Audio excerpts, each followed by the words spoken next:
Student, welcome back to my YouTube channel NCERT hub.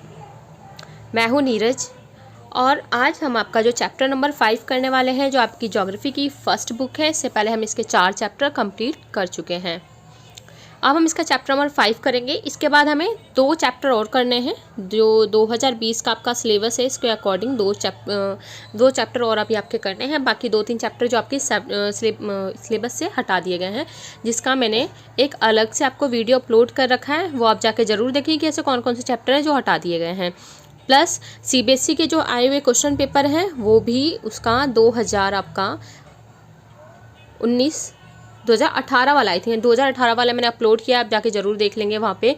और जो topper geography की topper है, उसकी मैंने जो आंसर शीट है वो भी अपलोड की है, तो आप उसे जाके ज़रूर देखें। आपको एक आइडिया मिलेगा कि किस तरीके से हमें मतलब आंसर राइटिंग करनी चाहिए, किस तरीके से हम बोर्ड में आंसर्स लिखेंगे, अटैम्प्ट करेंगे कि ताकि हमको ज़्यादा से ज़्यादा मार्क्स मिल सकें। तो ज़रूर उसे बच्चे देखें। सिलेबस भी अपने कॉपी के फ्रंट पेज पर ज़रूर लिख के रखें ताकि आपको कोई भी प्रॉब्लम ना हो। और रिविज़न क्लास को ध्यान से सुनो और इसे जो चीज़ आपके पास नहीं है उसे नोट करें, जो आपके पास लिखा हुआ है तो उसे देख देख के उसे रिवाइज करें। इससे क्या होगा, आपकी रिवीजन मल्टीपल टाइम्स रिवीजन हो जाएगी और आपको आने वाले टाइम में कोई भी प्रॉब्लम नहीं होगी। तो आपके ऐसे CBSE के सारे पेपर मैं अपलोड कर दूंगी। जो CBSE के चैप्टर वाइज क्वेश्चन है वो भी अपलोड करूंगी मैं, तो आप इसे ज़रूर देखें। तो आइए हम स्टार्ट करते हैं। जो आपका आज का चैप्टर नंबर 5 है, आर्थिक क्रियाएँ। इसमें जो आपका टॉपिक है प्राथमिक क्रियाएं। तो प्राथमिक क्रियाएं बच्चों क्या होती हैं? प्राथमिक क्रियाएं वह होती हैं जैसे खेती करना। जैसे कोई खेती कर रहा है वो क्या है? प्राथमिक क्रिया है। मछली पकड़ना, जो कोई मछली पकड़ के ला रहा है वो क्या है? प्राथमिक क्रिया है। वानिकी यानी कि जो वन लगाते हैं वो भी क्या है बच्चों? प्राथमिक क्रिया है। तो हम कैसे पहचानेंगे? जैसे किसी ने कृषि करके गेहूँ की पैदावार की है, चावल की पैदावार की है, आलू की पैदावार की है, तो गेहूँ, चावल, आलू, जैसे आपका गन्ना है, ये सब क्या है? प्राथमिक क्रियाओं के द्वारा जो हम उत्पादन कर रहे हैं, तो ये क्या है? आपकी सारी की सारी प्राथमिक क्रियाएं हैं।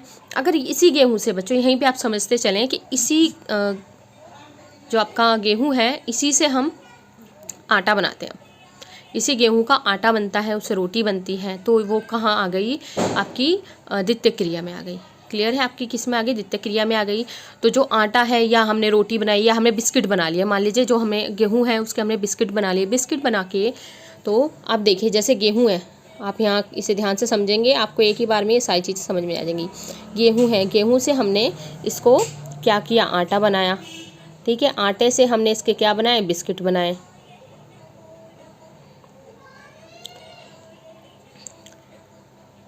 क्लियर है? इसके बाद हम इसको बेचने के लिए मार्केट में भेजेंगे। तो हमने किससे कांटेक्ट किया? कोई डीलर ऐसा मिल जाए, हमने कांटेक्ट किया कि हमें ये बिस्किट बेचने हैं मार्केट में। तो अब हमें क्या है, उसने कह दिया ठीक है हमारे पास भेज दो, काफ़ी सारे मतलब 3-4 पेटी भेज दो। तो अब हमें भेजने के लिए कोई ना कोई वाहन चाहिए, क्योंकि हम हाथ में तो लेके जाएंगे नहीं। तो हमें किसकी ज़रूरत पड़ी? उसके हम जैसे हम ट्रक, जो छोटे आपका हाथी चलता है, ट्रक चलता है, इसकी सहायता से हम भेजेंगे। प्लस हमने जो कांटेक्ट किया, किसके थ्रू किया है? फ़ोन के थ्रू कांटेक्ट किया है। तो आपकी जो तृतीय क्रिया में आ जाएंगे, तृतीय क्रिया में यानी कि जो परिवहन सेवा है वो आ गई तृतीय क्रिया में। और प्लस जो आपका ये फ़ोन यानी कि संचार, तो परिवहन सेवा और संचार सेवा ये किस में आ गई? आपकी तृतीय क्रियाओं में आ गई है। क्लियर है? इतना आई थिंक आपको क्लियर हुआ होगा। प्राथमिक क्रिया यानी कि जो गेहूं का उत्पादन हुआ है, आप इसे आलू भी ले सकते हैं। जैसे आपने आलू का उत्पादन किया, आलू से आपने क्या बनाया? यहाँ पे उसके चिप्स बनाए। अब चिप्स बनाने के बाद आप क्या करोगे?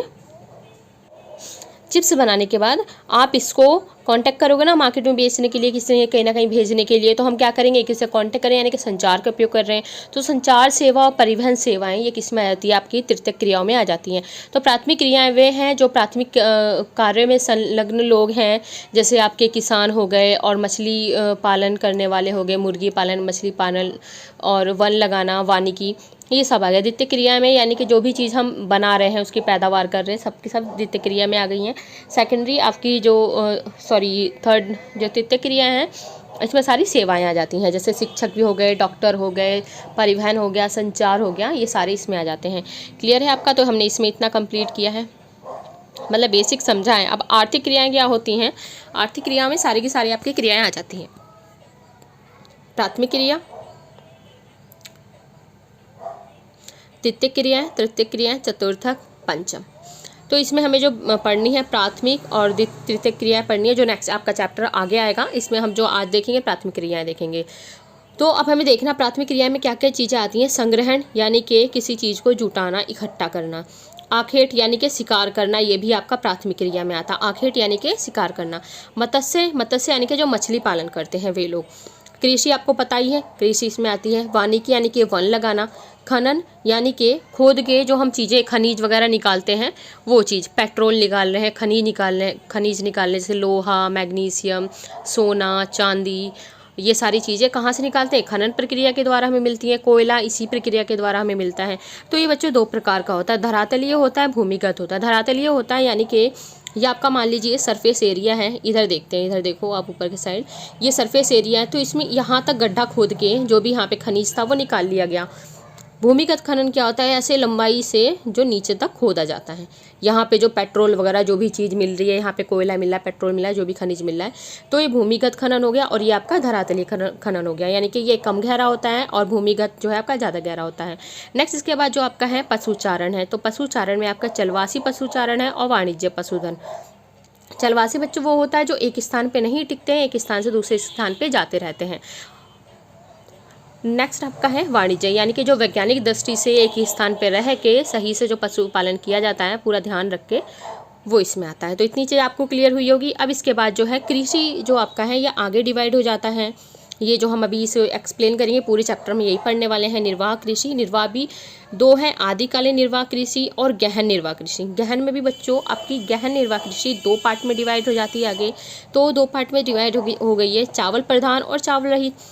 चावल प्रधान आपको खुद देख के क्लियर होगा कि जहाँ पे चावल की पैदावार अधिक होती है।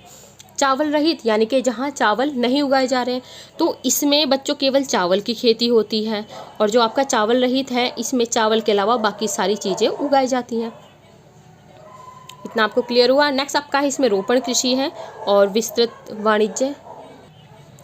विस्तृत वाणिज्य कृषि हम देखेंगे अभी। मिश्रित कृषि, डेयरी, भूमध्य सागरीय, खेती व उद्यान कृषि।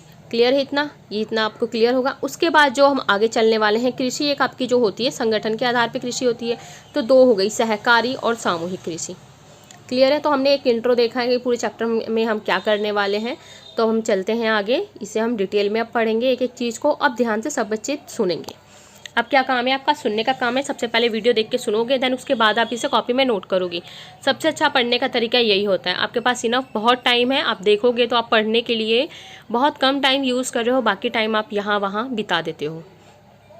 तो आपको ज़्यादातर टाइम देना है पढ़ने के लिए, ठीक है। तो सबसे पहले हम देखेंगे आर्थिक क्रियाएँ क्या होती हैं। आपको भी पता होगा आर्थिक क्रियाएँ कौन सी होती हैं? मानव के वो क्रियाकलाप जिनसे आय प्राप्त होती है, इनको चार भागों में बांटा जाता है। यानी कि वो कार्य बच्चों जिससे क्या है आपको आय प्राप्त हो रही है, वो कोई भी कार्य हो सकता है जिससे क्या हो रही है, इनकम का सोर्स बन रहा है, कुछ पैसे कमाने का जरिया है जो हमारा, वो क्या है, सारी की सारी आर्थिक क्रियाएं। इसमें सब डॉक्टर, इंजीनियर वगैरह सब आ जाएंगे। जो आपका रिक्शा चालक है वो भी आ जाएगा उसमें, जो भी आपके फेरी वाला है, रिक्शा चालक है, और सरकारी कर्मचारी है या आपका प्राइवेट कर्मचारी है, दोनों इसमें आ जाएंगे। ये इनको चार भागों में बांटा गया। जैसे प्राथमिक आ गए सारे के सारे, जैसे प्राथमिक हो गए, किसान वगैरह सब इसमें आ जाते हैं। द्वितीय क्रियाएं हो गई, तृतीय क्रियाएं होंगी, चतुर्थ क्रियाएं। तो चार भागों में इन्हें बांटा गया है। अब सबसे पहले हमें देखेंगे प्राथमिक क्रिया। तो प्राथमिक क्रियाएं पर्यावरण पर निर्भर करती हैं। यानी कि अगर हम मछली, मैंने कहा था अगर हम मछली का पालन करेंगे तो अभी तो हमें मछलियाँ कहाँ से मिल रही हैं? समुद्र से, नदियों से। तो ये क्या है? पर्यावरण का हिस्सा है। और अगर हम खेती कर रहे हैं तो वो ये भी क्या है? पर्यावरण का हिस्सा है। तो ये किस पे है? सब पर्यावरण पे निर्भर है। जैसे आखेट, शिकार करना, भोजन संग्रहण यानी कि भोजन जुटाना, पशुचारण और मछली पकड़ना, वनों से लकड़ी काटना, कृषि एवं खनन कार्य, आपको पता होगा ये।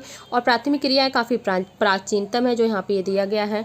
नेक्स्ट है भोजन संग्रहण। अगर देखा जाए तो विश्व को दो भाग हैं इसके, विश्व को दो भागों में बांटता है। जैसे आपके दो भाग हम देख लेते हैं, उच्च अक्षांश और निम्न अक्षांश की बात करेंगे। इसमें उत्तरी कनाडा है, आपका मैप वर्क जो कराया है उसमें किया गया है। आप इस बुक को खोल के देखोगे तो आपको इसमें मैप देखने को मिलेगा। उत्तरी यूरेशिया, दक्षिणी चिली। इसके बाद है निम्न अक्षांश क्षेत्र है, अमेजन बेसिन है, उष्णकटिबंधीय अफ्रीका है, ऑस्ट्रेलिया है, दक्षिण पूर्वी एशिया है। क्लियर है। इसे मैं आपको मैप शो कर देती हूँ। यहाँ पे मैप में आप देख सकते हो कौन कौन सा एरिया है इसमें। नेक्स्ट आपका इसमें है आधुनिक समय में भोजन संग्रहण का कार्य व्यापारीकरण। अब क्या है, इस समय में क्या हो गया, जो भोजन का संग्रहण है उसका क्या है, व्यापारीकरण हो गया है। लोग क्या है, इनको बस पैसा कमाने से मतलब है, ज़्यादातर ये सोचते हैं क्या हम अर्निंग हो जाए, तो इन्होंने क्या किया है, उन चीज़ों का व्यापारीकरण कर दिया। जैसे लोग कीमती पौधों की पत्तियाँ, छाल, औषधि पौधे जो है उनको क्या करते हैं, बेच देते हैं। किसके लिए, अपने फ़ायदे के लिए। तो इन्होंने क्या कर दिया, उन चीज़ों का व्यापारीकरण कर दिया है। उदाहरण के लिए जैसे छाल, कुनैन, चमड़ा तैयार करने, कार के लिए पत्तियों का उपयोग, पेय पदार्थ, दवाइयाँ। तो अब क्या है, इसमें जो छाल वगैरह हो गई, जो कुनैन की छाल हो गई, जैसे चमड़ा तैयार करके चमड़े के पर्स, जूते वगैरह, बेल्ट वगैरह बनाई जाती हैं। तो ये देख रहे हो, पेय पदार्थ वगैरह आ गए, जैसे चाय वगैरह पीने को आपको मिलती है, ग्रीन टी होती है, उसमें भी काफ़ी सारी चीज़ें ऐसे डाली जाती हैं। दवाइयाँ हो गई। तो जो इन सब चीज़ों को क्या कर दिया है, व्यापारीकरण कर दिया है। इससे क्या कर रहे हैं, लोग अपनी कमाई कर रहे हैं। क्लियर है इतना आपको। आप चलते हैं हम आगे। इससे आपका क्वेश्चन भी बना के पूछा जाता है बच्चों कि आधुनिक समय में भोजन संग्रहण का व्यापारीकरण किस प्रकार हुआ, उन्हें बताइए। तो आप ये लाइन इसमें लिख सकते हो। इस लाइन लिख के थोड़ा अपनी और एक दो एक्स्ट्रा लाइन ऐड कर सकते हो। तो यही आपके क्वेश्चन पूछे जाते हैं, क्योंकि आपके पूरे बुक से लाइन टू लाइन चीज़ें कराई गई हैं। अब देखो, अब हमें यहाँ से काफ़ी ध्यान देना है। पशुचारण 2 प्रकार के होते हैं, तो फर्दर मैंने इसे डिवाइड कर रखा है 2 टाइप में। एक आपका चलवासी है, दूसरा वाणिज्य है। तो ये देखो, हम अब जो चीज़ें पढ़ने वाले हैं इस तरीके से पढ़ेंगे, जैसे अर्थ देखेंगे, फिर उसकी पूंजी देखेंगे, कितनी पूंजी लग रही है, देन उसमें पशुओं की देखभाल कैसे होती है, दोनों की देख सकते हो आप। पशुओं के प्रकार देखेंगे, कौन कौन से प्रकार होते हैं, इनके क्षेत्र कौन कौन से। तो हम सारे आगे देख सकते हो, हर चीज़ हम इसी प्रकार से करने वाले हैं। तो अगर आपको चीज़ें सही लग रही है तो आप इसे ज़रूर नोट करें, क्योंकि आपका लॉन्ग क्वेश्चन में पूछा जाता है। जो सीबीएसई का एग्ज़ाम देने जा रहे हैं 12th क्लास के स्टूडेंट्स, अगर वो इसे देख रहे हैं तो इसे कॉपी में ज़रूर नोट करें, क्योंकि आपको आंसर कुछ इस तरीके से अटेम्प्ट करना पड़ेगा। अगर अंतर आ गया चलवासी और वाणिज्य में, तो आप इस तरीके से लिख सकते हो, बीच में ऐसे लाइन करके ऐसे लिख सकते हो, काफ़ी अच्छा लगेगा देखने में भी। अगर आप एक क्वेश्चन आ जाता है चलवासी का आ जाता है, इधर आपका वाणिज्य का आ जाता है, तो तब आपको क्या करना है, जैसे आपका चलवासी का आ गया तो ये चलवासी करके उसके नीचे पॉइंट डाल के आंसर अपना लिखते जाओ। तो ये आंसर लिखने का काफ़ी अच्छा तरीका होता है एक, यानी कि इससे पता चलता है बच्चे को नॉलेज है। तो हम देखेंगे पशुचारण में 2 प्रकार के होते हैं, चलवासी पशुचारण है, वाणिज्य पशुधन पालन है। तो इसमें हम स्टार्ट करते हैं। अब देखो, सबसे पहले हम देखेंगे इसका अर्थ। तो चलवासी पशुचारण है, क्या अर्थ क्या है। चलवासी पशुचारण में पशुपालक समुदाय चारे एवं जल की खोज में एक स्थान से दूसरे स्थान पर घूमते रहते हैं। तो चलवासी पशुचारण, इनका मेन मतलब क्या है, इसमें जो भी पशुपालक हैं, यानी कि जो पशुओं को पालते हैं, और जो उनका समुदाय, जो भी पशु पालने वाला जो समुदाय है, वो चारे और जल की तलाश में, क्योंकि उन्हें चारा चाहिए और उनके लिए, पशुओं के लिए जल चाहिए, तो एक स्थान से दूसरे स्थान पे घूमते रहते हैं। क्लियर है। वाणिज्य, एक निश्चित स्थान पर विशाल क्षेत्र वाले फार्म पर तथा चारे की व्यवस्था स्थानीय रूप से की जाती है। अब ये क्या करते हैं, एक निश्चित स्थान जो है, पर्टिकुलर जो एरिया है, काफ़ी बड़ा एरिया, छोटे एरिया की बात नहीं, इसमें बहुत बड़ी एरिया की बात की गई है, जो फार्म वगैरह होते हैं वहाँ पे क्या करते हैं, चारे की व्यवस्था वहाँ पे कर देते हैं। और ये क्या है, स्थानीय रूप से किया जाता है, यानी कि एक ही क्षेत्र में रह के ये आपका पशुपालन किया जाता है। क्लियर है। चलवासी में घूमेंगे और वाणिज्य में एक ही स्थान पर पशुपालन होगा। नेक्स्ट इसमें पूंजी का हम देखते हैं। यह पूंजी प्रधान नहीं है, जो आपका वाणिज्य पशुपालन है, ये पूंजी प्रधान नहीं है। पशुओं को प्राकृतिक परिवेश में पाला जाता है, यानी कि जैसे पशु अपने आप प्राकृतिक परिवेश में पलते हैं, उसी प्रकार से इन्हें छोड़ दिया जाता है, उन्हीं हिसाब से इसे पाला जाता है, कोई एक्स्ट्रा इस पर पैसा खर्च नहीं किया जाता है। नेक्स्ट है आपका चलवासी पशुचारण की अपेक्षा वाणिज्य पशुधन अधिक व्यवस्थित एवं पूंजी प्रधान है। यहाँ पे क्या, हर चीज़ सिस्टमैटिक होती है, यानी कि व्यवस्थित होती है, और ये क्या है, पूंजी प्रधान है, इसके लिए पूंजी चाहिए, इसमें काफ़ी पूंजी यानी कि काफ़ी पैसा लगता है। नेक्स्ट है पशुओं की देखभाल। पशु प्राकृतिक रूप में बड़े होते हैं, विशेष देखभाल नहीं की जाती। इसमें क्या है, जो पशु हैं प्राकृतिक रूप में बड़े होते हैं, इनकी विशेष देखभाल नहीं की जाती है, क्योंकि इतनी ज़्यादा पूंजी ये लोग खर्च नहीं कर रहे हैं, इन्हें ऐसे ही प्राकृतिक परिवेश में छोड़ दिया जाता है। पशुओं की देखभाल अगर हम देखेंगे, इसमें वाणिज्य का देखेंगे तो पशुओं को वैज्ञानिक ढंग से पाला जाता है, विशेष देखभाल की जाती है। तो इसमें देखो वाणिज्य में आपका वैज्ञानिक ढंग से पाला जाएगा क्योंकि तो पूंजी खर्च कर रहे हैं, और ये लोग प्राकृतिक रूप में बड़े होते हैं, इसमें कोई विशेष देखभाल नहीं करते क्योंकि इतनी ज़्यादा पूंजी खर्च नहीं कर रहे हैं। नेक्स्ट है पशुओं के प्रकार। तो हम देखेंगे इसमें उसी विशेष में एक ही समय में विभिन्न प्रकार के पशु रहते हैं। जैसे सहारा व एशिया के मरुस्थलों में भेड़, बकरी, ऊंट पाले जाते हैं। पशुओं के प्रकार इसमें तो देखो आपके क्या है, इसमें भेड़, बकरी, ऊंट ये चीज़ मिल सकती है। लेकिन अगर हम इसमें देखेंगे तो उसमें उसी विशेष पशु को पाला जाता है जिसके लिए वह क्षेत्र अत्यधिक अनुकूल हो।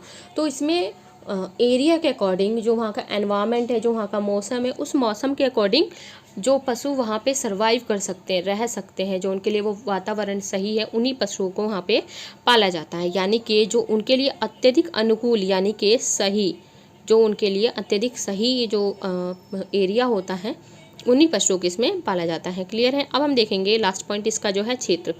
टोटल इसके हमने 5-5 पॉइंट किए हैं। तो इसमें क्षेत्र हम देखेंगे तो पुरानी दुनिया तक, और इसका देखेंगे तो नई दुनिया में प्रचलित है। तो पुरानी दुनिया जैसे अफ्रीका के अटलांटिक तट से अरब प्रायद्वीप होते हुए मंगोलिया एवं मध्य चीन, मैं आपको मैप में से दिखा दूंगी अभी, यूरोप एवं एशिया के टुंड्रा प्रदेश, दक्षिण पश्चिम अफ्रीका एवं मेडागास्कर के द्वीप। नेक्स्ट इसमें है न्यूजीलैंड, ऑस्ट्रेलिया, यूरुग्वे, यूएसए। तो ये जो नई दुनिया के आपके देश हैं, यहाँ पे वाणिज्य अधिक, इसमें जो आपकी मनी है, अधिक मनी लगाई जाती है और इसे साइंटिफिक तरीके से पाला जाता है। और इसमें जो भी वहाँ का वातावरण है उसके अनुकूल, जो भी जिन पशुओं के लिए अनुकूल होता है वही पशु वहाँ पे पाले जाते हैं, और एक ही स्थान पे ये उन पशुओं को पालते हैं वैज्ञानिक ढंग से। इसमें पूंजी भी अधिक लगती है, और ये क्या है, इनकी पुरानी पद्धति है। क्लियर है। और एक स्थान से दूसरे स्थान पे जाके ये पशुओं को पालते हैं। तो हमने जो इसमें किया है पूरा, एक आपके 5-5 नंबर के, ये मान लो कि हमने 10 नंबर का आपका क्वेश्चन पढ़ लिया। ये 5 नंबर में आपका ये आता है अलग से, और ये आपका 5 नंबर में ये पूछा जाता है। तो आइए हम आगे चलते हैं अब जल्दी। नेक्स्ट आपका है निर्वाह कृषि। ये थोड़ा आपका चैप्टर बड़ा होगा क्योंकि बहुत इंपॉर्टेंट है ये भी क्वेश्चन मोस्टली रिपीटेड क्वेश्चन है, कई बार पूछा गया है ये। निर्वाह कृषि यानी कि सबसे पहले हम देखेंगे आदिकालीन निर्वाह कृषि क्या है। अर्थ ही इसका यह है, निर्वाह कृषि का वह प्रकार है जिसमें कृषक अपने व अपने परिवार के भरण पोषण निर्वाह हेतु उत्पादन करता है। इसमें उत्पाद बिक्री के लिए नहीं होते। इसमें क्या है, जो वो उत्पादन करेगा वह बिक्री के लिए नहीं रखता है। निर्वाह कृषि का प्राचीनतम रूप है जिसे स्थानांतरित कृषि भी कहते हैं, जिसमें खेत स्थायी नहीं होते। इसमें बच्चों उतना ही उत्पादन किया जाएगा जिसमें वो लोग खुद खा सकें। इसको मार्केट में बेचने के लिए उत्पादन नहीं किया जाता है। और ये कौन सा प्रकार है, जैसे आपकी स्थानांतरित यानी कि झूम खेती जो होती है, जो एक स्थान से दूसरे स्थान पर जाकर की जाती है, वही वाली कृषि है ये। और इसमें खेत स्थायी नहीं होते हैं। क्लियर है। नेक्स्ट हम देखेंगे खेतों का आकार।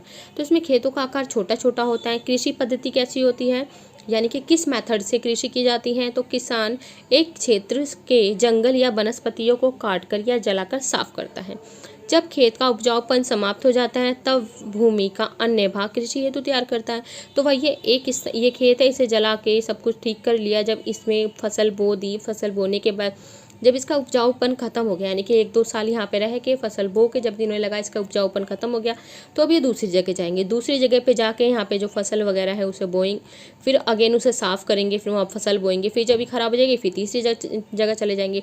इसलिए इसे स्थानांतरित कृषि कहा जाता है, क्योंकि एक जगह पर रह के कृषि नहीं करते हैं। और जो इनका कृषि का तरीका है वो वही है, पुराना तरीका है, जो परंपरागत मेथड ये यूज़ करते हैं। इसमें कौन कौन से औजारों का ये लोग इस्तेमाल करते हैं, तो हम देखेंगे इसमें पारंपरिक जैसे लकड़ी, कुदाली एवं फावड़े का इसमें इस्तेमाल होता है। क्षेत्र कौन कौन से उष्णकटिबंधीय क्षेत्र हैं, आदिम लोग इसमें पाए जाते हैं, जैसे अफ्रीका, उष्णकटिबंधीय, दक्षिण एवं मध्य अमेरिका, दक्षिण पूर्वी एशिया। क्लियर है। तो इसमें ये क्षेत्र सारे आपके आते हैं। इसमें जो अन्य क्षेत्र जो आपके हैं, अन्य नाम जो इसके हैं, जैसे उत्तर पूर्वी भारत में अगर हम देखेंगे, आपका भारत वाला ये वाला एरिया, अगर इस तरीके से ये वाला जो आपका ये वाला नॉर्थ ईस्ट जो एरिया पड़ता है ये वाला, तो इसमें झूमिंग नाम से जाना जाता है। मध्य अमेरिका में मिल्पा नाम से, और मलेशिया में लदांग नाम से ये जाना जाता है। क्लियर है। अब हम चलते हैं इसमें नेक्स्ट आपका गहन निर्वाह कृषि, ये भी काफ़ी इंपॉर्टेंट है, ये भी आपकी पूछी जाती है। तो गहन निर्वाह कृषि में आपकी दो है, चावल प्रधान और चावल रहित। तो हम देखते हैं दोनों को। तो पहले हम इसका अर्थ देखेंगे। जो आपकी चावल प्रधान है उसको हम देखेंगे। इस प्रकार की कृषि में परिवार के भरण पोषण, भूमि के छोटे टुकड़ों पर काफ़ी संख्या में लोग चावल की कृषि में लगे होते हैं। भूमि पर जनसंख्या दबाव अधिक होता है। गहन इसलिए कहा गया है क्योंकि भूमि का छोटा टुकड़ा है जिस पे 4 लोग होने चाहिए, लेकिन यहाँ पे कितने हैं, यहाँ पे 4 और हैं, तो टोटल यहाँ पे 8 लोग हैं। तो इस छोटी सी भूमि पे काफ़ी एक दबाव माना जाएगा क्योंकि यहाँ पे भूमि कम है लेकिन लोग ज़्यादा हैं। क्लियर है। और ये अपने परिवार के भरण पोषण के लिए ही जितना अपना उत्पादन करते हैं उतना ही उत्पादन ये करते हैं। यहाँ पे भूमि छोटी होती है और जो परिवार का आकार है वो बड़ा होता है काम करने वाले। और चावल रहित में देखते हैं तो चावल मुख्य, और इनकी बच्चों चावल मुख्य फसल होती है जो इनकी है। और इसका अर्थ क्या है, चावल मुख्य फसल नहीं होती है, इसके स्थान पे गेहूँ, सोयाबीन, जौ, सोरपम फसलें बोई जाती हैं। जनसंख्या का दबाव यहाँ पे भी अधिक होता है। दोनों पे ही सेम है, बस अंतर इतना है कि आपका यहाँ पे चावल का उत्पादन किया जाता है मेन, और यहाँ चावल के अलावा बाकी इन फसलों का उत्पादन किया जाता है। गेहूँ, जौ, सोयाबीन, सोरपम मुख्य फसल जो इसमें है, इसकी मुख्य फसल चावल है जो सिंचाई वर्षा पे निर्भर करती है। इसकी जो सिंचाई होगी किसके थ्रू होगी, वर्षा के थ्रू होगी। और यहाँ की जो मुख्य फसल है गेहूँ, सोयाबीन, जौ, सोरपम किसको बोलते हैं, यानी कि बाजरा। पर्याप्त वर्षा नहीं, यानी कि ये कम वर्षा में भी सर्वाइव की जाती कर लेंगे, इसलिए इसमें सिंचाई की जाती है। यहाँ पे पर्याप्त वर्षा नहीं हो पाती इसलिए ये फसलें बोई जाती हैं। अगर यहाँ पे भी पर्याप्त वर्षा मिल पाती तो ये किसका उत्पादन करते, ये भी चावल का उत्पादन करते। लेकिन चावल के उत्पादन के लिए क्या होता है, यहाँ पे काफ़ी ज़्यादा मात्रा में जल की आवश्यकता होती है। तो सिंचाई करने की अच्छी व्यवस्था जहाँ होगी वहाँ चावल का उत्पादन सही हो पाएगा, लेकिन जहाँ पे सिंचाई की व्यवस्था अच्छी नहीं है वहाँ पे चावल की पैदावार नहीं की जाती है। नेक्स्ट इसमें है श्रम। तो श्रम में हम देखेंगे तो भूमि का गहन उपयोग एवं यंत्रों की अपेक्षा मानव श्रम अधिक है। यहाँ पे मानव मेन काम कौन करता है, मानव करता है। कृषक का पूरा परिवार इसमें लगा होता है। आपके क्लियर है। जैसे गांव वगैरह में एक ही खेत में सारे के सारे पूरा परिवार जाता है वहाँ पे काम वगैरह करते हैं ये लोग, तो वही चीज़ें इसमें दर्शाई गई है। तो आप अपने सबसे बेस्ट एग्जाम्पल है अपने गाँव में देखो, आपके गाँव में आपका भी खेत होगा, आपके जो जानने वाले और कोई होंगे उनका खेत होगा, तो आप देखोगे आपकी फैमिली में वहाँ पे गांव में 7-7 10-10 मेंबर होते हैं घर के, वही जाके उसमें वो लोग काम करते हैं। जहाँ पे जो काम 4 लोग ख़त्म करते हैं लेकिन वहाँ पे 10-10 लोग वहाँ पे लगे हुए होते हैं, तो इसलिए इसमें कहा गया है गहन। इसको नेक्स्ट में है मशीन के स्थान पे खेती के अधिकतर कार्य यहाँ पे पशुओं द्वारा किए जाते हैं। क्लियर है। श्रम के लिए किसका यूज़ करते हैं, पशु का यूज़ करते हैं। प्राकृतिक खाद देखेंगे तो हमारा सबसे पहले प्राकृतिक खाद भूमि की उर्वरता बनाए रखने के लिए पशुओं की खाद एवं हरी खाद का उपयोग करते हैं। पशुओं की खाद यानी कि जो गोबर वगैरह होता है, आप देखते हो गाँव में जो गोबर वगैरह ले जाके खेतों में डाल दिया जाता है, वो इकट्ठा करते रहते हैं, एक टाइम के बाद वो खेतों में उसे फैला दिया जाता है। तो बेसिकली जो कि जिस खाद का ये लोग यूज़ करते हैं, तो जो पशुओं की खाद होती है उसका यूज़ करते हैं, और हरी खाद का।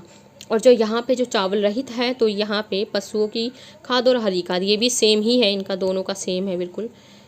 खेतों का आकार कैसा है, तो इसका खेतों छोटा तथा खेत एक दूसरे से दूर होते हैं, ये ध्यान रखना है। जो चावल गहन है इसमें खेत छोटे होते हैं, एक दूसरे से दूर होते हैं, और दूसरा इसमें खेतों का आकार छोटा तथा बिखरे हुए होते हैं। यहाँ पे खेत बिखरे हुए होंगे जो आपका चावल रहित है। नेक्स्ट इसमें क्षेत्र कौन कौन से हैं, मानसूनी एशिया के घने बसे क्षेत्र हैं, और इसमें जो आपका है मुख्य क्षेत्र में उत्तरी कोरिया, उत्तरी जापान, मंचूरिया ये आपका चीन में पड़ता है। गंगा सिंधु के मैदानी क्षेत्र, जो भी मैदानी क्षेत्र हैं। क्लियर होगा इतना आपको। नेक्स्ट आप किसकी है, रोपण कृषि है, डेयरी कृषि है। ये मैंने बिल्कुल टेबल में बनवा के आपको करवा दिया, आपके लिए काफ़ी हेल्पफुल होगा ये। आइए हम इसे देख लेते हैं। कृषि आपकी इसमें 3 प्रकार की कृषि जैसे कराई है मैंने, रोपण है, मिश्रित है, डेयरी कृषि है। सबसे पहले इसका अर्थ देखेंगे। यह एक व्यापारी कृषि है जिसके अंतर्गत बाजार में बेचने के लिए चाय, कॉफ़ी, कोको, रबड़, कपास, गन्ना, केले व अनानास के पौधे लगाए जाते हैं। क्लियर है। इसमें जो मेन फोकस किया जा रहा है बाजार में बेचने के लिए, व्यापारी कृषि है, इसमें जो भी उत्पादन होगा बेचने के पर्पज़ से होगा। इसमें जो आपकी मेन फसल है इंपॉर्टेंट यही है, चाय, कोको, चाय, कॉफ़ी, कोको, ये सारी की सारी इंपॉर्टेंट है, इसे ज़रूर लर्न कर लें, ये पूछ लिया जाता है आपका मल्टीपल चॉइस क्वेश्चन में भी। मिश्रित कृषि, इस प्रकार की कृषि में फसल उत्पादन एवं पशुपालन दोनों को समान महत्व दिया जाता है। फसलों के साथ साथ पशु जैसे मवेशी, भेड़, सूअर, कुक्कुट प्रमुख आय के स्रोत हैं। क्लियर है। मिश्रित कृषि में इसमें क्या है, पशुपालन भी खेती भी हो रही है प्लस पशुपालन भी हो रहा है। डेयरी कृषि में क्या है, विशेष प्रकार की कृषि है जिसके अंतर्गत पशुओं को दूध के लिए पाला जाता है तथा उसके प्रजनन एवं चिकित्सा पर विशेष ध्यान दिया जाता है। इसमें आपका जो पशु पाले जाएंगे दूध बेचने के लिए, इसमें आपका पशु प्लस कृषि दोनों हो रही है। और इसमें जो आपका है बेसिकली कृषि हो रही है लेकिन व्यापारिक पर्पज से। नेक्स्ट है पूंजी, बागानों की स्थापना व उन्हें चलाने रख रखाव के लिए अधिक पूंजी की आवश्यकता होती है। क्लियर है। इसमें जो पूंजी है इसमें अधिक पूंजी लगेगी। इसमें है चारों की फसलें। मिश्रित कृषि के प्रमुख घटक हैं विकसित कृषि यंत्र, इमारतों, संसाधनों एवं वनस्पति खाद के गहन उपयोग आदि पर अधिक पूंजी व्यय होता है। तो आपका इसमें क्लियर है। इसके जो चारा जो है उस पर मेन चारे की फसलें मिश्रित कृषि के मुख्य घटक होते हैं। और इसमें जो बेसिकली खर्च हो रहा है यंत्र, इमारत, संसाधन, इन सब पे ज़्यादा आपका इसकी में पूंजी व्यय होती है। नेक्स्ट इसमें है पशुओं के लिए छप्पर, घास संचित करने के लिए भंडारण, दुग्ध उत्पादन में अधिक यंत्रों के प्रयोग के लिए पूंजी भी, मतलब देखा जाए तो बेसिकली सब में पूंजी अलग ज़्यादा यूज़ होती है लेकिन यूज़ करने के पर्पज सबके अलग हो गए। यहाँ पे पशुओं के लिए जो दूध निकालने के लिए जो यंत्रों का यूज़ होता है उनका उपयोग करेंगे, और यहाँ पे मिश्रित कृषि में जो जो इन्हें खाद उनका जो ज़रूरत पड़ेगी उनका यूज़ करेंगे यंत्र वगैरह का। और इनके जो बागान वगैरह होते हैं उनके लिए अधिक पूंजी का ये लोग यूज़ करते हैं। नेक्स्ट हम चलते हैं श्रम की तरफ। तो आपका इसमें है श्रम, काफ़ी श्रमिकों की आवश्यकता होती है और स्थानीय श्रम होते हैं। कॉफ़ी के बागान जिसे फेजेंडा कहा जाता है, इसे नोट कर लें, अलग से नोट कर लोगे, 1 नंबर में पूछा जाएगा आपका पक्का, मोस्ट इम्पॉर्टेंट है ये। इसमें क्या है, जो आपके श्रम होंगे वो कुशल कृषक होते हैं। कुशल जो यानी कि जो कुशल होते हैं उस काम में परफेक्शन होता है उनका, वो इसमें काम करते हैं। और इसमें यंत्रों की सहायता ली जाती है। पशुओं को चराने, दूध निकालने आदि कार्यों के लिए वर्ष भर श्रम की आवश्यकता होती है। इसमें किसकी होती है, श्रम की आवश्यकता होगी पूरे साल। नेक्स्ट इसमें है यातायात, परिवहन के साधन सुचारू रूप से विकसित जिसके द्वारा बाजार व बागान जुड़े होते हैं। यानी कि जाहिर सी बात है अगर हम फसलें बेचने के लिए उगा रहे हैं तो हमें परिवहन चाहिए ही चाहिए, क्योंकि हमें जो फसल है जो भी हमने उत्पादन किया है उसे मार्केट तक पहुंचाने के लिए हमें चाहिए होंगे। हमें जो आपका छोटा हाथी होता है उसके थ्रू या हम ट्रक के थ्रू उसे आगे पहुंचाएंगे। इसमें मेन जो आपकी इसका थोड़ा ये पॉइंट अलग है आपका जो मिश्रित कृषि का है। इसकी जो मुख्य फसलें हैं गेहूँ, जौ, राई, मक्का, कंदमूल ये है। खेतों का आकार इसमें मध्यम होता है और इसमें नगरीय एवं औद्योगिक केंद्रों के समीप, क्योंकि यहाँ यातायात के साधन होते हैं। और दूध पालन जो डेयरी कृषि है वो नगरीय और औद्योगिक केंद्रों के आसपास लगाई जाती है ताकि तुरंत के तुरंत जो दूध का मटेरियल है वो पहुंचा दिया जाए, क्योंकि दूध एक ख़राब होने वाली वस्तु है, जो इसलिए इसको उन्हीं जगहों पे लगाया जाता है जहां जल्दी से जल्दी इसे पहुंचाया जा सके। क्योंकि अगर ज़्यादा टाइम हो गया तो ये वस्तुएं ऐसी होती हैं जो कि जल्दी से ख़राब हो जाती हैं। दूध, दही, पनीर ये सब चीज़ें ऐसी हैं। नेक्स्ट में है क्षेत्र, कौन कौन से क्षेत्र आते हैं इसमें, तो यूरोपीय अमेरिकी लोगों ने अपने अधीन उष्णकटिबंधीय क्षेत्रों उपनिवेशों में स्थापित किया था। यानी कि इन्होंने जिन देशों पे कब्जा किया यानी कि उपनिवेश बनाए थे यूरोपीय और अमेरिकी लोगों ने, वहाँ पे इसकी शुरुआत करी थी। नेक्स्ट इसमें है उत्तरी पश्चिमी यूरोप, उत्तरी अमेरिका का पूर्वी भाग, यूरेशिया के कुछ भाग, वहाँ पे मिश्रित कृषि होती है। नेक्स्ट इसमें है उत्तरी पश्चिमी Europe, Canada, New Zealand, south east Australia एवं तस्मानिया, यहाँ पे डेयरी कृषि की जाती है। इसे तकनीकी वैज्ञानिकी देखेंगे हम कौन से ऐसे साइंटिफिक टेक्नोलॉजी का यूज़ हो रहा है। तो उच्च प्रबंध, तकनीकी आधार तथा वैज्ञानिक विधियों का प्रयोग, यह एक फसली कृषि है। एक फसली यानी कि कौन सी है, एक फसल बोई जाती है वहाँ पे। मेनली है एक जगह पे एक ही फसल पे फोकस किया जाता है। डेयरी कार्य नगरों में किया जाता है क्योंकि ये ताज़ा तथा दूध तथा अन्य डेयरी उत्पादन के अच्छे बाजार होते हैं। तो इतना आपको क्लियर हुआ होगा। ये थोड़ा चैप्टर बड़ा है क्योंकि मैंने एक पेज में ही आपको 3 यानी कि टोटल 15 मार्क्स का आपको करा दिया है, क्योंकि तीनों आपके 5-5 नंबर में पूछे जाते हैं। तो मोस्ट इंपॉर्टेंट चीज़ करा दी है। अगर आप इसे एक उसमें नोट करोगे तो आपको काफ़ी आपका एक पूरा पेज भर जाएगा। थोड़ा मैंने इसे बिल्कुल कंजस्टेड करके लिखा है, इसलिए एक पेज पे तब जाके सारी चीज़ कंप्लीट हुई है। चलो बच्चों, अब हम इसमें आगे का पॉइंट देखते हैं। आगे के 3 हम जो आपकी अब कृषि पढ़ने वाले हैं, विस्तृत वाणिज्य, अनाज कृषि और भूमध्य सागरीय कृषि। उसके बाद है बाजार के लिए सब्जी, खेती व उद्यान कृषि। ठीक है, यानी कि जो बाजारों में सब्जी वगैरह पहुंचाई जाती है और उद्यान कृषि, ये हम देखेंगे। तो हम तीनों को देखना है हमें। ये सोच लो आप 5, 5 और ये 5, 15 नंबर का आप पढ़ने जा रहे हो। इनमें से कोई सा भी एक क्वेश्चन आपका आ सकता है। तो आप ध्यान से इसे सुनेंगे और कॉपी में इसे इसी प्रकार से आप लोग नोट करेंगे, क्योंकि ये बहुत अच्छे एनसीईआरटी के नोट्स हैं, बिल्कुल वहीं से लाइन टू लाइन बनाए गए हैं। तो आइए हम स्टार्ट करते हैं। सबसे पहले हम देखेंगे विस्तृत वाणिज्य अनाज कृषि। पहले हम इसको पूरा पढ़ेंगे, देन उसके बाद इन आगे वाली पे चलेंगे। मध्य अक्षांशों के आंतरिक अर्ध शुष्क प्रदेशों में, ये कहाँ की जाती है? जो मध्य अक्षांश है आपके, उनके जो आंतरिक जो अर्ध शुष्क प्रदेश है वहाँ की जाती है। मुख्य फसल इसकी गेहूँ है। इनकी मुख्य फसल क्या है बच्चों? गेहूँ है। अन्य फसलें जो इसमें है मक्का, जौ, राई और जई।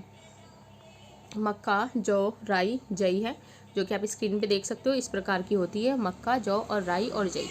ठीक है। खेतों का आकार इसमें कैसा होता है? खेतों का आकार बच्चों बहुत बड़ा होता है इसमें। जैसे अब तक हमने पढ़ी है, खेतों का आकार हमें मध्यम देखने को मिला है, लेकिन इसमें खेतों का आकार बड़ा होता है। यंत्रों का प्रयोग इसमें फसल काटने के लिए किया जाता है।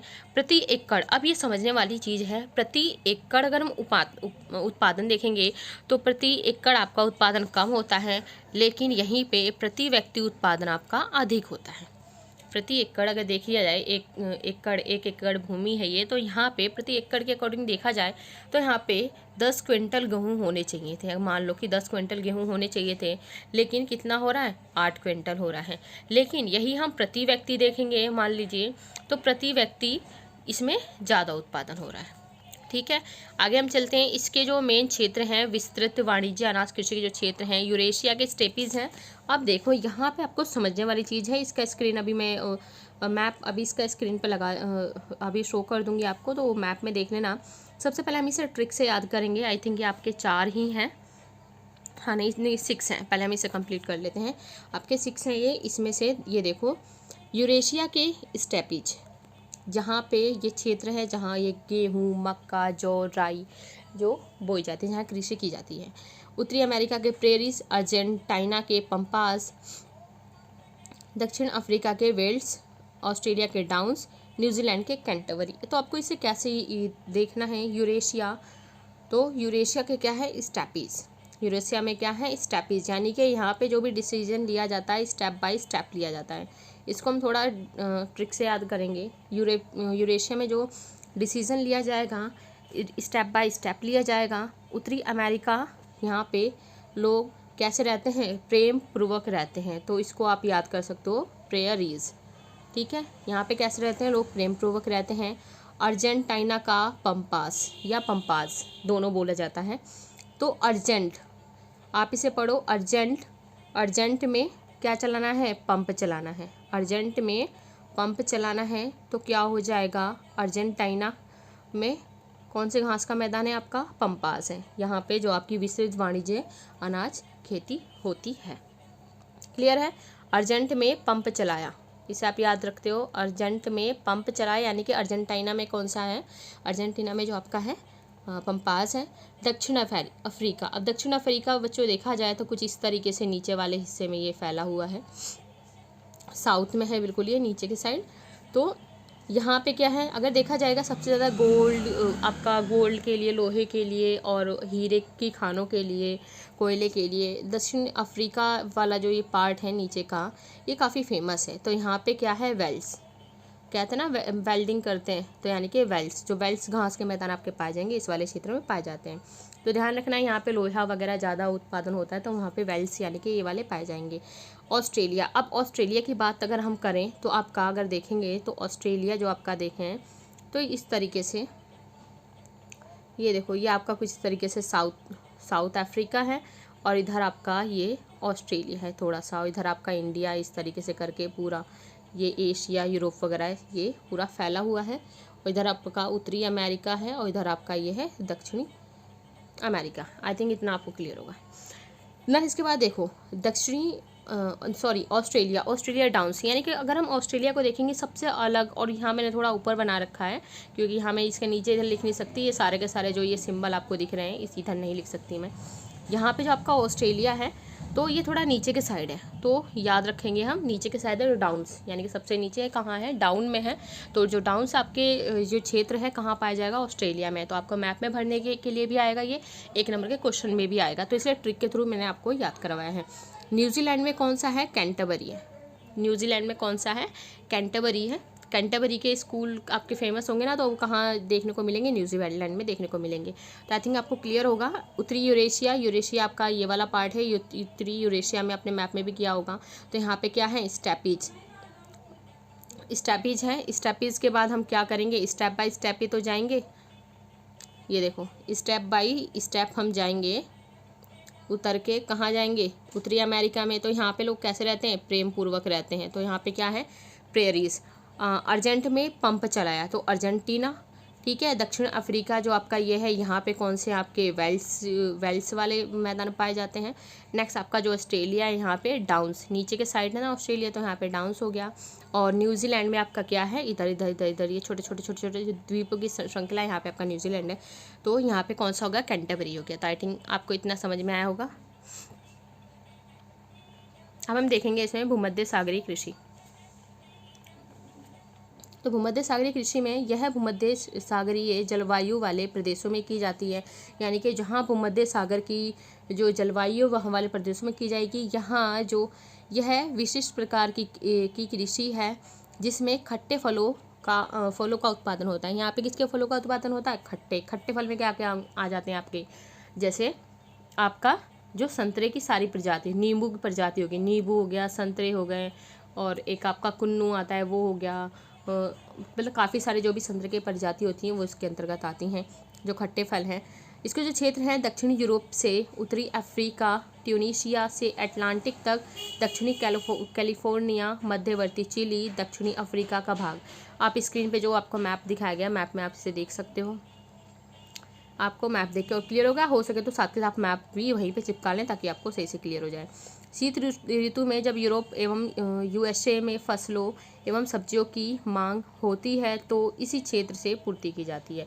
तो देखो इस क्षेत्र से आपका यहाँ पे भूमध्य सागरीय जो क्षेत्र है वहाँ से यूरोप में और यूएसए में सब्जियाँ पहुँचाई जाती हैं।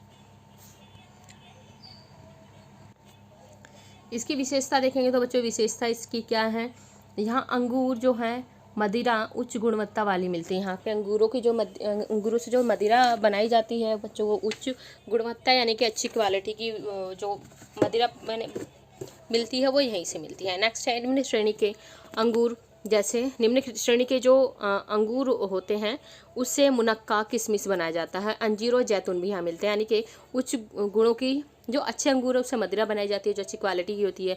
जो थोड़ी निम्न श्रेणी के अंगूर हैं उससे मुनक्का और किशमिश बनाया जाता है, और अंजीर और जैतून भी यहाँ पे पाए जाते हैं। तो इसमें इतना है। आप चलते हैं बाजार के लिए। जो सब्जी और खेती उद्यान होता है, यानी कि देखो हमने बहुत बड़ा चैप्टर 3-4 मतलब 5-6 पेज के नोट्स में आगे पीछे मिला के इसको कंप्लीट किया है, लेकिन अगर आप देखोगे बच्चों तो चैप्टर बहुत लॉन्ग है। इसमें है अधिक मुद्रा मिलने वाली फसलें जैसे सब्जियां, फल एवं पुष्प लगाए जाते हैं। मांग जो इसकी है नगरीय क्षेत्रों में होती है, तो इसमें अधिक जिससे ज़्यादा बेनिफिट होता है वही फसलें लगाई जाती हैं, जैसे फल लगा दिए जाते हैं, फूल लगा दिए जाते हैं, जिसकी मांग कहाँ होती है, शहरों में होती है। श्रम गहन अधिक पूंजी की आवश्यकता होती है। सिंचाई, उर्वरक, कीटनाशी, हरित गृह, शीत क्षेत्रों में कृत्रिम ताप, अच्छी किस्म के बीज, यहाँ पे बीज आएगा, अच्छी किस्म के बीज इसमें बोए जाते हैं। क्लियर है। तो इसलिए श्रम गहन होती है और इसमें पूंजी की अधिक आवश्यकता पड़ती है। नेक्स्ट आपका है क्षेत्र में है तो उत्तरी पश्चिमी यूरोप है, यूएसए है के उत्तर पूर्वी भाग एवं भूमध्य सागरीय प्रदेश हैं। और अब देखो ये तो आपके जो क्षेत्र हो गए, आप स्क्रीन पे मैप में शो कर सकते हो, देख सकते हो सारे के उत्तर पश्चिमी क्षेत्र ये है, यूएसए है। इसके बाद जो आपका है नीदरलैंड में जो पुष्प उत्पादन नीदरलैंड किस लिए फेमस है? ट्यूलिप के फूल के लिए फेमस है। ट्यूलिप के फूल आपने देखे होंगे, लेकिन उसके लिए सबसे ज़्यादा फेमस कौन है? नीदरलैंड। और केवल जो ट्रक कृषि किसे कहा जाता है, ये बहुत फेमस है, आपके 1 नंबर में पूछी जा सकती है। मल्टीपल एमसीक्यूज जो आएंगे उसमें ज़रूर पूछी जाएगी ये। तो ये क्या है, जो एक रात भर में मतलब एक ट्रक रात भर में तय करता है, यानी कि ट्रक फार्म एवं बाजार के मध्य की दूरी। मान लीजिए आपका ट्रक फार्म है, यहाँ से ट्रक निकला आपका, ये क्या है? बाजार है। तो एक रात के अंदर अंदर जो ये दूरी यहाँ पे तय करके जाता है, सब्जियाँ पहुँचाई जाती हैं एक रात के अंदर अंदर ट्रक के द्वारा, तो इसलिए ही इसे क्या, इसका नाम क्या पड़ गया? ट्रक कृषि पड़ गया है। लेकिन इसमें क्या चीज़ पहुँचाई जाती हैं? तो सब्जियाँ पहुँचाई जाती हैं। ये इंपॉर्टेंट है, आपको ध्यान रखना है, क्योंकि ट्रक से लेके बाजार के बीच में दूरी तय करता है रातों रात के अंदर। कब? एक रात में ही दूरी तय करता है, इसलिए इसे ट्रक कृषि नाम दिया गया है। लेकिन किस चीज़, कौन सी चीज़ पहुंचाता है ये? तो आपकी सब्जियां पहुंचाता है। इसमें खेतों का आकार छोटा होता है। तो आई थिंक आपको ये पूरा क्लियर हुआ होगा। इसे एक बार और ज़रूर रीड करें, नहीं समझ में आया तो दोबारा वीडियो को देखें। आप अगर इसे कई बार वीडियो को देख लोगे तो आपको ईजिली ये चीज़ें क्लियर होती चली जाएंगी। नेक्स्ट इसमें है सहकारी कृषि। आई थिंक आपका लास्ट पॉइंट चल रहा है, बिल्कुल लास्ट है, लास्ट पेज है, इसे थोड़ा सा और देखते हैं, फिर आपका ये जो वीडियो पूरी ख़त्म हो जाएगी। नेक्स्ट इसमें है सहकारी कृषि और सामूहिक कृषि। सहकारी कृषि होती है जब कृषकों का एक समूह अपनी कृषि से अधिक लाभ कमाने के लिए स्वेच्छा से एक सहकारी संस्था बनाकर कृषि कार्य संपन्न कर उसे सहकारी कृषि कहते हैं। यानी कि जब कृषकों का, यानी कि कुछ ऐसे कृषक हैं जिनका एक समूह है, यानी कि ये मान लो 7-8 लोग हैं, ये क्या सोच रहे हैं कि अब हमें तो अभी अधिक लाभ कमाना है, अब हम क्या क्या करते हैं? एक संस्था बनाते हैं। एक संस्था बना लेंगे अब लोग, उसे क्या कहा जाएगा? सहकारी संस्था। यानी कि इनकी आपसी सहमति से इन लोगों ने क्या बनाई? खेती करने के लिए सहकारी संस्था बनाई है। तो इसमें आगे देखते हैं, इसी को पहले कंटिन्यू करेंगे। सहकारी आंदोलन जो हुआ था पश्चिमी यूरोप के डेनमार्क में हुआ है, नीदरलैंड में हुआ था, बेल्जियम में हुआ है, स्वीडन एवं इटली में हुआ है। इंपॉर्टेंट देख लेना। सहकारी समितियां कृषकों को सभी रूपों में सहायता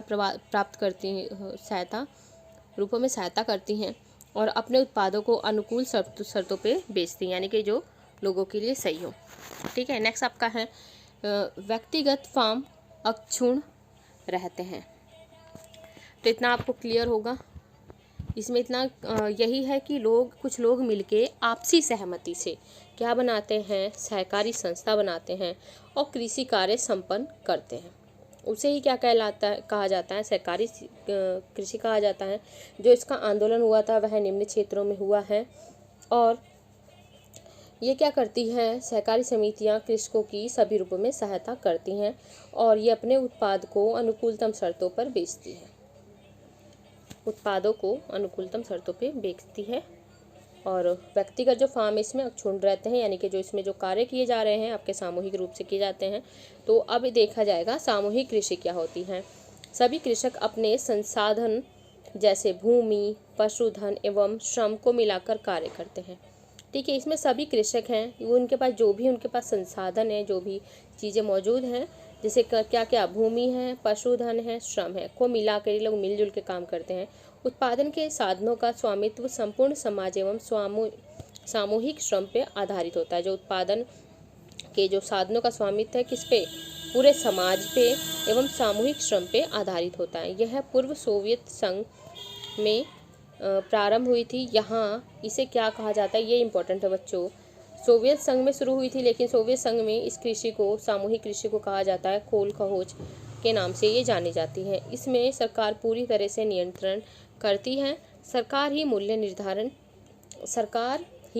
निर्धारित पे खरीदती है, यानी कि जो सरकार ने मूल्य निर्धारित किया, मतलब जो भी उनका प्राइस है उस प्राइस पे सरकार इस चीज़ को क्या करती है? खरीद लेती है, जो भी इनका उत्पादन होता है। कृषक अपने सभी संसाधन को मिलाकर कृषि करते हैं।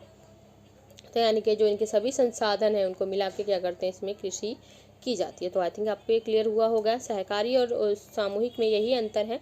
इसमें कई लोग मिल के अपनी एक संस्था बनाएंगे, फिर उसमें कृषि का कार्य करेंगे। इसमें क्या? इसमें सब लोग अपने संसाधन लेके आएंगे और आपसी सहयोग से जो कृषि का कार्य करते हैं।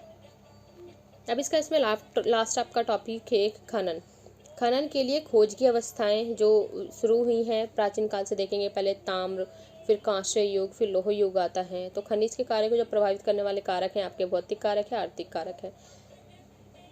जो खनन की विधियाँ हैं, 2 विधियाँ हैं, धरातलीय विवृत खनन और यहाँ पे कूपिक खनन, जो मैंने आपको पहले बताया था। तो धरातलीय कैसा है बच्चों? धरातलीय सस्ता तरीका है और यह इसमें उत्पादन शीघ्र और अधिक होता है, यानी कि धरातल पे ही हमें खोदना होता है, तो इसमें ज़्यादा नीचे तक नहीं जाना पड़ता, इससे खर्चा भी कम लगता है और उत्पादन यानी कि जो हमें यहाँ से वस्तु निकालनी है वो भी जल्दी निकलती है और अधिक उत्पादन होता है।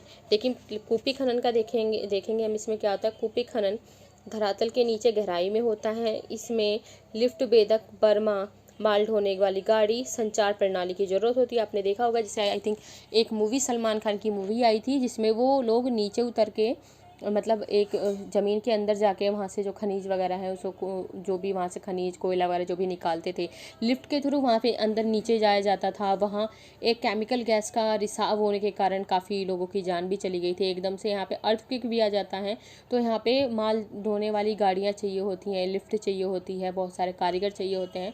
तो ये काफ़ी किफ़ायती और काफ़ी अधिक पूंजी वाली टेक्निक है, जिसमें जान माल की हानि भी होती है, काफ़ी डेंजरस भी होता है। अगर आपने वो मूवी देखी हो तो आई थिंक आपको क्लियर होगा, नाम मेरे दिमाग से निकल गया है।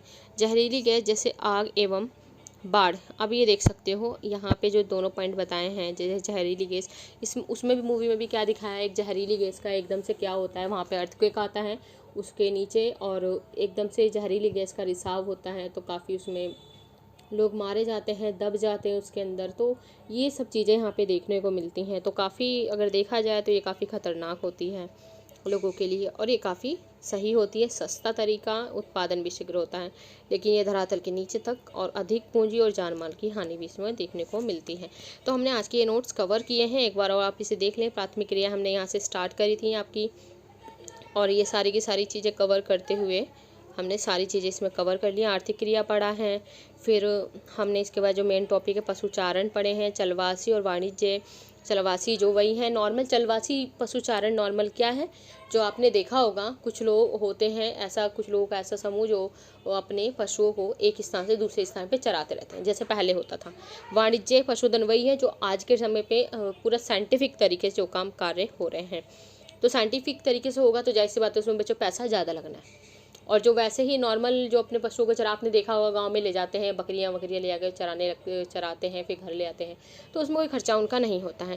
निर्वाह कृषि आपको पता है, जो स्थानांतरित कृषि है उसे कोई निर्वाह कृषि कहा जाता है। तो आप इसके एग्जाम्पल वगैरह ये सारी चीज़ें अपने आप बना के लिख दोगे, क्योंकि अब तक आपका इतना कॉन्सेप्ट डेवलप हो गया होगा।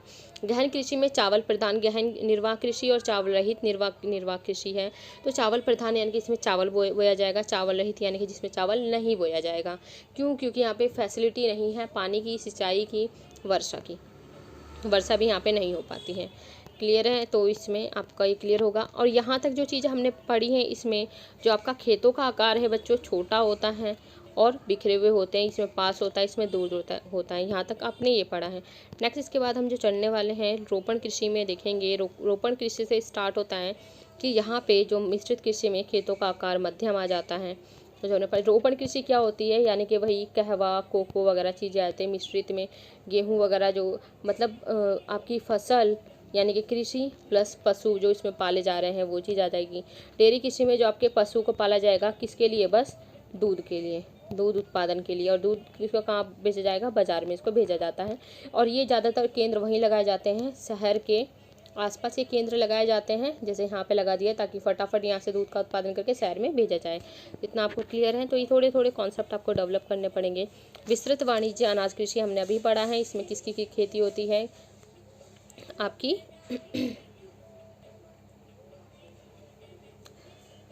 गेहूँ, मक्का, जाई, जौ, राई, जई, इनकी खेती होती है और इसमें खेतों का आकार बड़ा होता है। अब एक यही चीज़ है जिसमें खेतों का आकार बड़ा है, ये ध्यान रखना।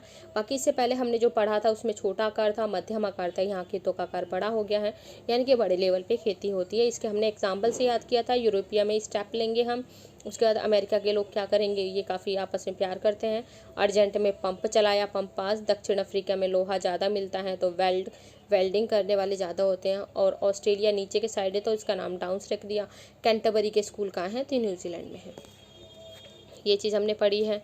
और इसमें खेतों का आकार छोटा होता है, जो हमने ये वाली पढ़ी है आपकी सब्जी वाली। उसके बाद सहकारी वही है, कुछ लोगों का ऐसा समूह जिन्होंने आपस में मिलके एक सहकारी संस्था बना ली है और कृषि कार्य को संपन्न कर रहे हैं। सामूहिक कृषि यानी कि जो कुछ लोग मिलके, जैसे गांव वगैरह में कुछ लोग मिलके कार्य करते हैं, जैसे किसी का बैल ले आए, बैल ला के उन्होंने क्या कर दिया, उसका जो जोतने का काम है वो कर दिया, किसी से पानी की व्यवस्था लेके अपना घर यहाँ पे मोटर चलवा ली, जो ट्यूबवेल होते हैं ट्यूबवेल चला लिया, वहाँ से पानी सिंचाई वगैरह कर दी।